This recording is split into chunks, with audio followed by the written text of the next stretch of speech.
Le journal de 23 heures sur RTI1. Madame, Monsieur, bonsoir. Les titres au sommaire de cette édition. Les diplomates en Côte d'Ivoire sont en mission pour le financement du plan national de développement 2021-2025, un PND dont ils devront faire la promotion auprès de leurs États respectifs, une stratégie de financement dont nous parlerons dès l'entame de ce journal. Le numérique au cœur du service public au Burkina Faso, ce pays dispose d'un guichet virtuel qui centralise l'ensemble des services, procédures, formulaires et informations mises à disposition par l'État burkinabé. Nous vous faisons découvrir l'e-administration du Burkina Faso et c'est à suivre dans ce journal. 60 ans que dure la relation Belgique-Côte d'Ivoire depuis 1961.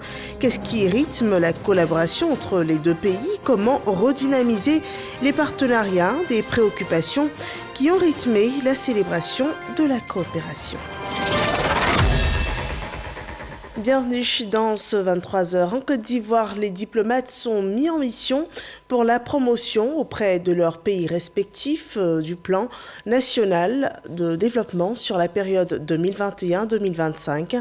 Une sollicitation du gouvernement ivoirien pour que soient mobilisés des fonds pour la réalisation des programmes de développement dans notre pays. Le point avec Éric Corré. Membres du gouvernement, diplomates, économistes et financiers pour un objectif commun. Cet objectif vise à faciliter la mobilisation des financements extérieurs pour la mise en œuvre du PND 2021-2025. Ces personnalités reçoivent des feuilles de route dans leurs domaines respectifs. Aujourd'hui, le monde est devenu concurrentiel à tout point de vue. Et dans cette concurrence économique que se livrent les États, la promotion est un axe majeur dans la stratégie que nous engageons pour atteindre nos objectifs de développement. Notons que grâce au travail acharné du gouvernement, l'économie de la Côte d'Ivoire est parmi les plus dynamiques du monde.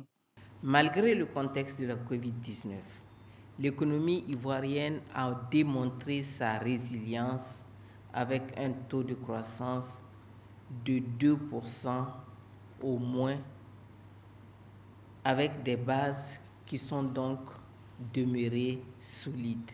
Les partenaires au développement réaffirment leur engagement à accompagner la Côte d'Ivoire dans cette stratégie globale de développement. Je voudrais confirmer l'engagement du groupe des partenaires au développement à accompagner l'organisation du prochain groupe consultatif pour le financement 2021-2025 si les modalités de sa préparation sont partagées dans les meilleurs délais. La ministre d'État, ministre des Affaires étrangères, salue cette implication des partenaires au développement et des diplomates, un apport considérable.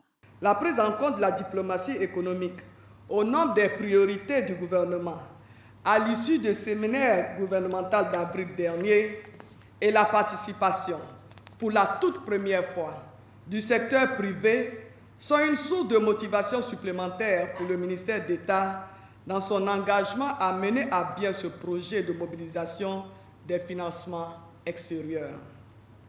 Les résultats déjà enregistrés par nos ambassades et consulats en la matière traduisent leur capacité à relever ce défi.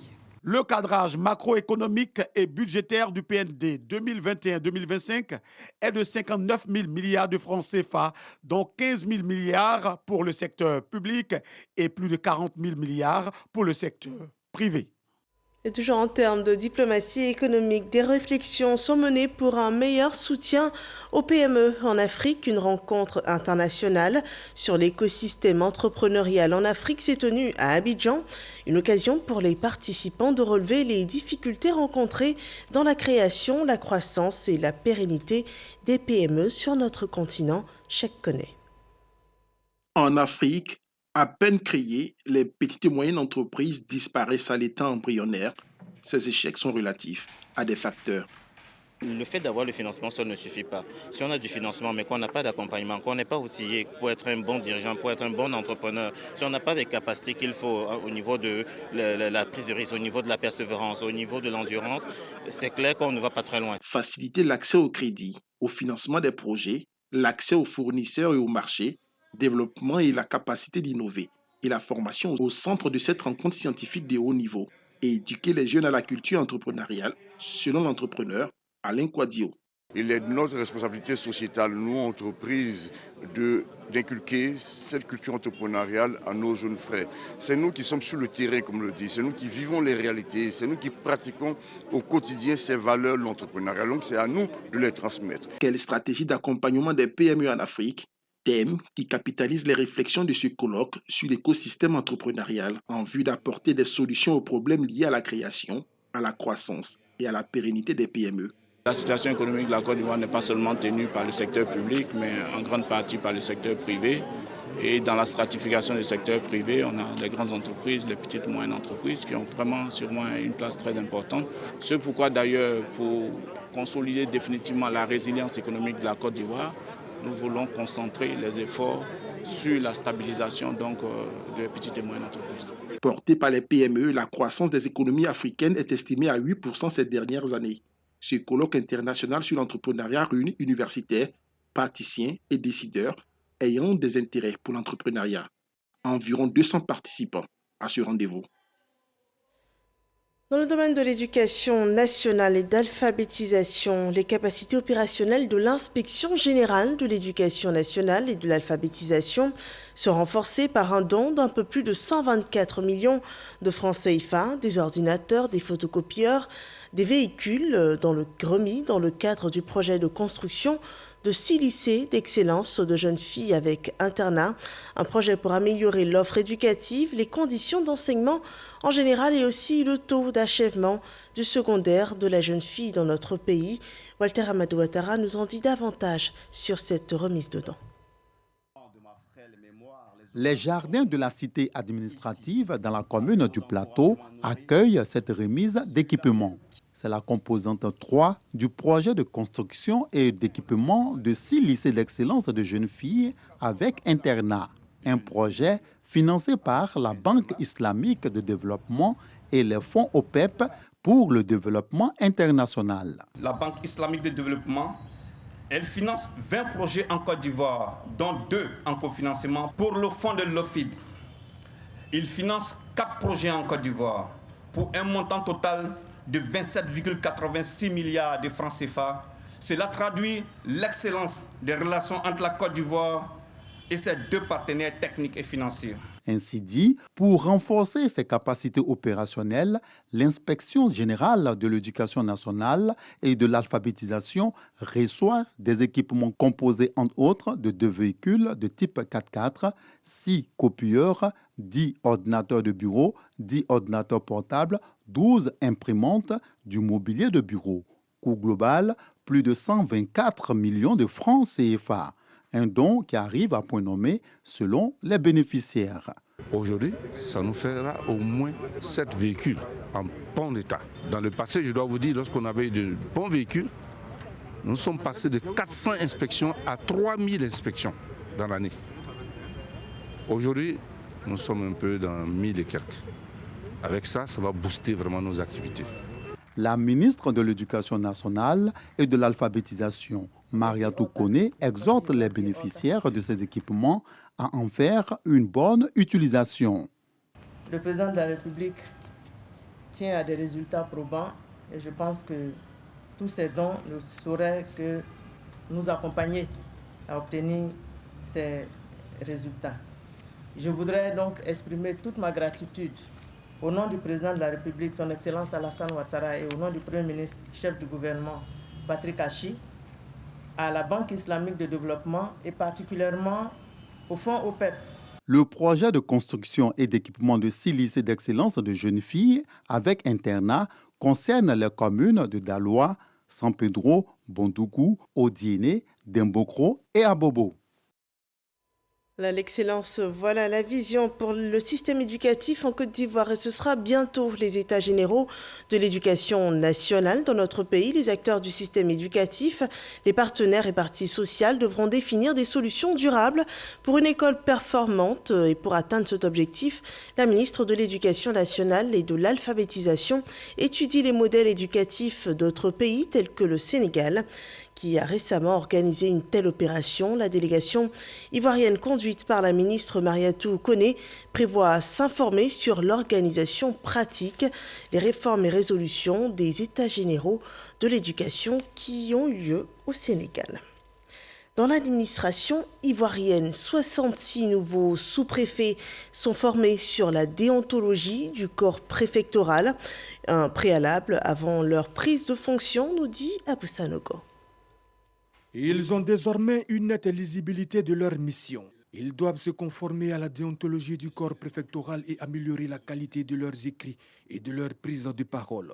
Ces 66 nouveaux sous-préfets viennent d'achever une session de formation qui leur permettra d'optimiser des savoirs agir essentiels pour une meilleure gestion de leur circonscription. Nous promettons de pouvoir mener cette action à terme, d'être au contact, à l'écoute de la population, d'être l'interface de l'État, de l'administration vis-à-vis de la population et des populations vis-à-vis de l'administration. J'attends qu'ils profitent au maximum de ce qu'ils ont appris.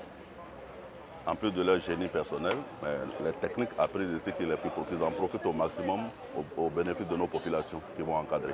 Maintenant opérationnels, les nouveaux administrateurs civils ont reçu leurs équipements des mains du représentant du ministre de l'Intérieur et de la Sécurité qui les a invités à être intègres. Il a fait connaître à ses administrateurs territoriaux, avant leur prise de fonction, les attentes du chef de l'État Alassane Ouattara et du gouvernement, valant instructions et feuilles de route.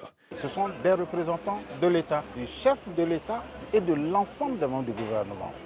À ce titre-là, ils veillent à l'intérêt de l'État dans sa circonscription. Je leur ai demandé de s'impliquer dans la recherche d'informations, dans le renseignement, afin de pouvoir informer à temps leur hiérarchie.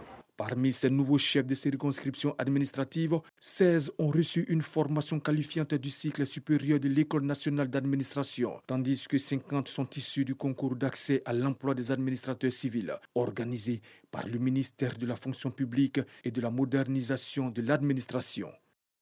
L'administration publique, voyons comment ça fonctionne chez nos voisins, les Burkinabés. Au pays des hommes intègres, le numérique est au cœur des procédures administratives. Plusieurs procédés sont mis en place pour faciliter les démarches au sein des services et le système semble bien fonctionner, suivant ce constat de Éric Corré. Chacun devant son ordinateur pour la composition. Ces messieurs et ces dames sont candidats au concours d'entrée à la fonction publique burkinabé. La composition se fait en ligne. Des questions s'affichent sur l'écran de l'ordinateur et les candidats donnent les réponses. Ils affrontent les épreuves de culture générale et de spécialité. Tout est mis en œuvre pour choisir le plus méritant. La journée d'hier, nous avons 14 concours qui ont été administrés en ligne. Donc ça, c'est ce qui est tout de suite visible en fait en termes de résultats. La composition va durer seulement que 2 heures. Au terme, chaque candidat aura sa note. Le candidat qui compose doit choisir parmi les QCM et une fois que vous composez, automatiquement il y a un matching qui est fait avec les réponses types. Donc, de sorte à ce que si vous cliquez sur la dernière question, automatiquement vous avez votre note que vous pouvez regarder. Après avoir affronté les épreuves, des candidats se prononcent. Certains sont satisfaits de leur note et d'autres pas. Je trouve ça très transparent.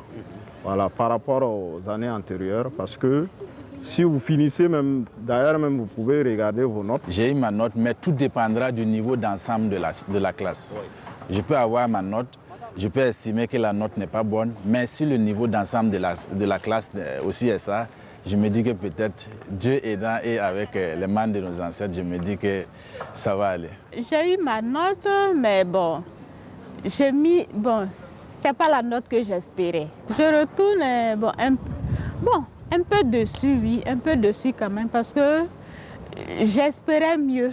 Le résultat final, lui, sera disponible 2 jours après la composition. Au Burkina Faso, le numérique sert également d'interface entre les usagers et l'administration publique. Grâce à un guichet virtuel qui gère les plaintes en prenant en compte les suggestions du grand public. Un tour dans l'enceinte de ce guichet virtuel appelé plateforme de gestion de plaintes et de suggestions des usagers de la fonction publique. Cette plateforme, elle est innovante elle couvre l'ensemble des ministères et institutions de notre pays et elle va faire en sorte que si vous avez une plainte, vous avez plusieurs possibilités de pouvoir les déposer. Ouattara Aruna gère une autre plateforme pour faciliter la tâche aux retraités. C'est la plateforme des retraités informatisés, simplifiés et centralisés des actes. Prisca, une innovation. Prisca permet aujourd'hui aux services compétents de pouvoir initier le dossier de retraite d'un agent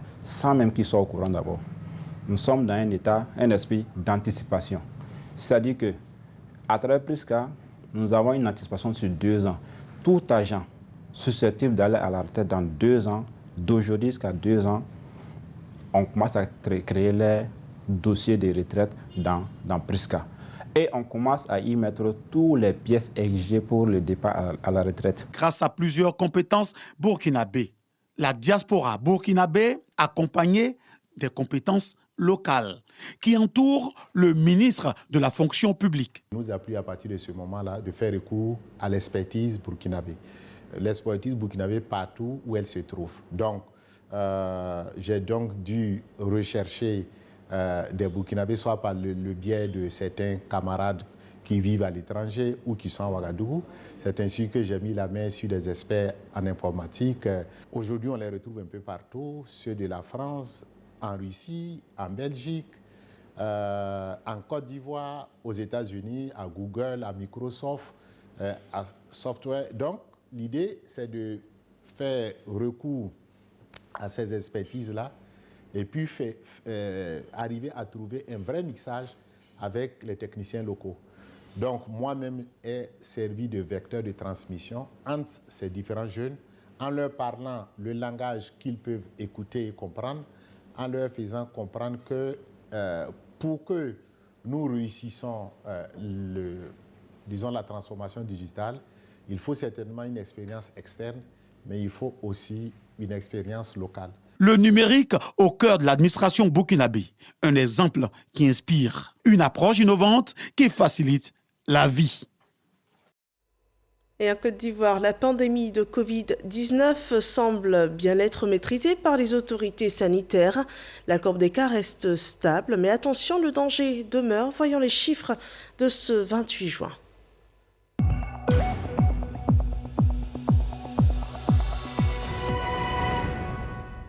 Le ministère de la Santé, de l'Hygiène publique et de la couverture maladie universelle a enregistré ce lundi 11 nouveaux cas de Covid-19, 11 nouveaux guéris et un cas de décès. À cette date, la Côte d'Ivoire compte 48 203 cas confirmés, dont 47 784 personnes guéries, 313 décès, 106 cas actifs. Ce 27 juin, 1314 doses de vaccins anti-Covid ont été administrées, ce qui fait un total de doses administrées sur le territoire de 745 325 doses de vaccins anti-Covid administrées à ce jour.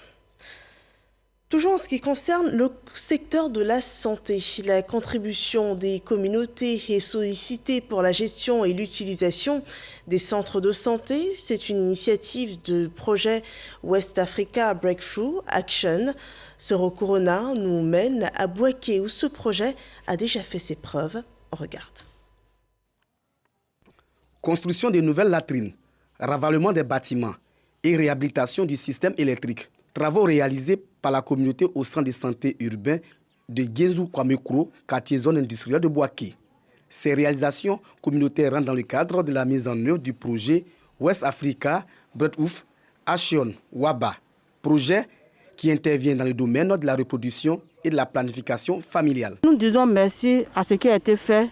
Il reste encore un long chemin à parcourir et nous comptons toujours sur l'appui de la population pour nous accompagner dans ce sens. Le projet WABA vise aussi à créer un rapprochement entre les prestataires de santé et la communauté pour une meilleure gestion du centre de santé. On avait un cri de cœur et voilà que la population a réagi de façon spontanée.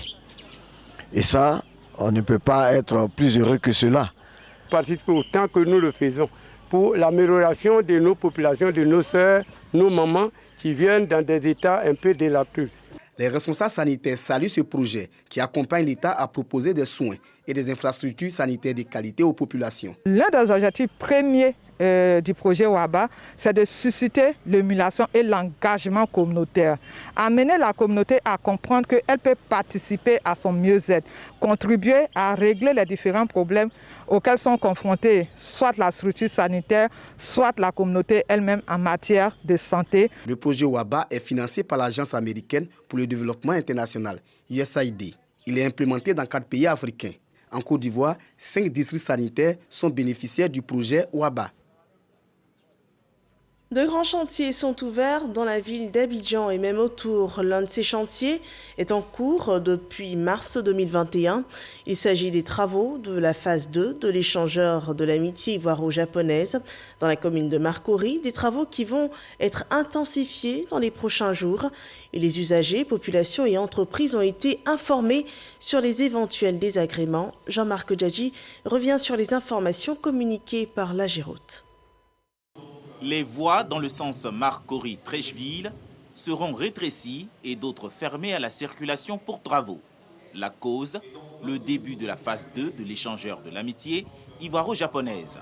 Information reçue d'Hervé Koudou, directeur des études routières des ouvrages à l'Agéroute, lors d'une rencontre avec les entreprises. Cette deuxième phase permettra d'ajouter à l'échangeur existant un troisième passage supplémentaire en hauteur dans le sens de Marcory-Trècheville, des quartiers au sud d'Abidjan. Coût des travaux, 23,645 milliards de francs CFA, un don du Japon à travers l'agence japonaise de coopération internationale JICA. Le désagrément que nous allons poser aux usagers pendant cette phase des travaux et pour lesquels nous nous excusons et qui nous comprennent parce que c'est pour l'amélioration et la fluidité du trafic dans le Grand Abidjan. Les autorités communales de Marcory ont invité les riverains à être responsables durant la période des travaux. Ce projet est très important pour nous. Ça va encore nous rapprocher du plateau et surtout désengorger le nouveau pont HKB. Vivement que cela se fasse, vraiment dans la nuisance le moins possible des automobilistes, à qui je demande d'être tolérants. La seconde phase de l'échangeur de Marcory va générer 100 emplois permanents et plus de 1000 emplois temporaires. Démarré en mars 2021, la fin des travaux est prévue pour fin août 2023. Encore un peu de patience. À Yamoussoukro, 203 douaniers bénéficient d'une opération immobilière conduite par la Mutuelle des douanes de Côte d'Ivoire. Les nouveaux propriétaires ont pu visiter le site de leur future habitation. On voit cela avec Abou Sanogo. L'attente aura été de courte durée pour les souscripteurs de l'opération immobilière de la Mutuelle des douanes de Côte d'Ivoire sur cette parcelle de plus de 14 hectares à Yamoussoukro. Le conseil d'administration a pu disposer de 3 titres fonciers et aménager 294 lots viabilisés avec ACD. Dernière ligne droite, la remise de terrain pour la construction de la future cité des douanes. Ce projet, nous l'avons ensemble validé en assemblée générale et il est aujourd'hui une réalité. C'est la première opération immobilière initiée par la mutuelle et grâce à vous, elle a été couronnée de succès. 203 mutualistes sont les heureux élus de ce premier coup d'essai en matière de vente de terrain pour les soldats de l'économie ivoirienne. Ils ont reçu une copie de l'acte de vente et les procédures de délivrance du certificat de mutation et de la propriété foncière sont déjà engagées. Le rêve est devenu réalité. Nous sommes très heureux d'être parmi les acquéreurs de ce beau site. C'est un bon projet, un projet d'avenir. Nous sommes satisfaits. Des projets ont été annoncés, mais ça a avorté. Aujourd'hui, c'est un rêve qui se réalise. Je suis vraiment satisfait, entièrement satisfait. Cette opération-là, pour moi, c'est une réussite. Ici, à 10 km du centre-ville, le conseil d'administration parvenu à disposer de 3 titres fonciers remet les lots aux souscripteurs. Pour cette opération immobilière de la future cité des douanes à Yamoussoukro, 203 mutualistes sont entrés en possession de leurs lots. Des ressortissants du Grand Centre de la Côte d'Ivoire rendent hommage au chef de l'État, Alassane Ouattara. Une initiative pour exprimer la reconnaissance pour les actions de solidarité durant la période Covid, mais aussi remercier pour la nomination de certains cadres nommés aux hautes fonctions de l'État. Nous en parlons avec Laure Goretti et Serge Coléa. Soutien matériel et financier pendant la pandémie de la Covid-19. Nomination de cadres à de hautes fonctions. Les chefs de la communauté baoulé installés dans le district d'Abidjan sont reconnaissants au chef de l'État. Ils lui ont rendu hommage. Nous sommes venus ici pour dire merci à la CCD. Au temps du coronavirus, est parti aider la communauté baoulé d'Abidjan avec 12 tonnes de riz. Merci au président de la République qui a nommé encore ses enfants baoulés dans le gouvernement actuel. S'exprimant au nom des membres, le ministre Amédée Kofi Kwaku, président de l'association des cadres du Centre pour le développement, a exprimé tout leur engagement à accompagner le président de la République. Ce soir, ils sont venus d'une part dire merci au président à travers l'association pour les dons qui ont été faits, mais aussi pour la promotion qui a été donc faite au niveau de leur cadre. La vision du chef de l'État, c'est d'apporter le développement aux Ivoiriens. Ils savent que leur communauté constitue une part importante donc, de la population ivoirienne. Je voudrais dire au président de la République que toutes les communautés originaires du centre, installées sur l'ensemble du territoire national, et notamment celles du district autonome d'Abidjan, vont œuvrer au quotidien pour que la paix puisse régner dans notre pays. Une cinquantaine de chefs étaient présents à cette cérémonie d'hommage. Ils sont issus de 11 communes du district d'Abidjan. Les femmes du mouvement politique Concorde RHDP expriment aussi leur reconnaissance au président de la République pour les actions engagées pour le renforcement de la cohésion sociale en Côte d'Ivoire, Ahmed Traoré et Jean-Marc Odjadji. Matinée festive pour les différentes délégations venues de toutes les contrées du pays pour prendre part à cette double manifestation de l'Union des femmes de Concorde, RHDP. Cette manifestation est motivée par un hommage que nous voulons rendre aux femmes, mères et militantes engagées dans le RHDP et surtout rendre hommage au président de la République, son Excellence Alassane Ouattara, pour la nomination du ministre Alcide Djedje et surtout lui dire merci pour le leadership féminin qui ne cesse d'encourager et qui ne cesse de lever. Mères et militantes engagées est le thème de cette rencontre. Une démarche bien appréciée par le ministre Alcide Djedje. J'ai rendu hommage à certaines femmes de l'époque du Faux-Boigny en 1949, les Séri Koré, Mme Séri Koré, Anne-Marie Radji, qui ont réussi des victoires politiques avec l'indépendance de la Côte d'Ivoire. Et là, aujourd'hui, nous avons connu une guerre, nous avons connu la discorde. Et Dieu a suscité le président Alassane Ouattara pour sortir la Côte d'Ivoire de ces difficultés, de cette crise, de cette guerre. Et ces femmes-là sont en train d'enfanter d'une Côte d'Ivoire réconciliée avec tout ce qu'on voit comme retour d'exil et développement d'une Côte d'Ivoire en paix et réconciliée. Le ministre Alcide Djedje entend multiplier les actions en faveur des femmes pour leur autonomisation. Parlant de diplomatie, la Côte d'Ivoire et le Royaume de la Belgique célèbrent 60 années de coopération. Le 24 juin dernier, les deux pays célébraient donc leurs 60 années de collaboration. Une commémoration à l'occasion qui a permis d'établir le bilan des liens de coopération et aussi de dégager des perspectives d'avenir. Astou Touré Dagnogo. Les relations diplomatiques et bilatérales entre la Côte d'Ivoire et le Royaume de Belgique sont au beau fixe. 60 ans de partage, de coopération, d'humanité entamés le 16 mars 1961.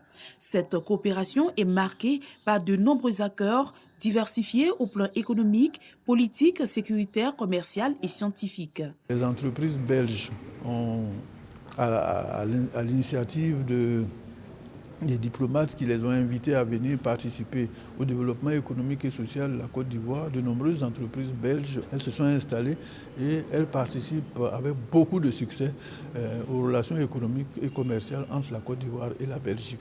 Je puis assurer que le volume des échanges commerciaux entre la Belgique et la Côte d'Ivoire se chiffre à environ 500 milliards de francs CFA. Les deux pays sont unanimes. Les relations doivent se poursuivre. Pour cela, Kondia Camara, ministre d'État, ministre des Affaires étrangères, de l'intégration africaine et de la diaspora, et son homologue de la Belgique sont engagés dans une nouvelle dynamique de relance et d'intensification des coopérations.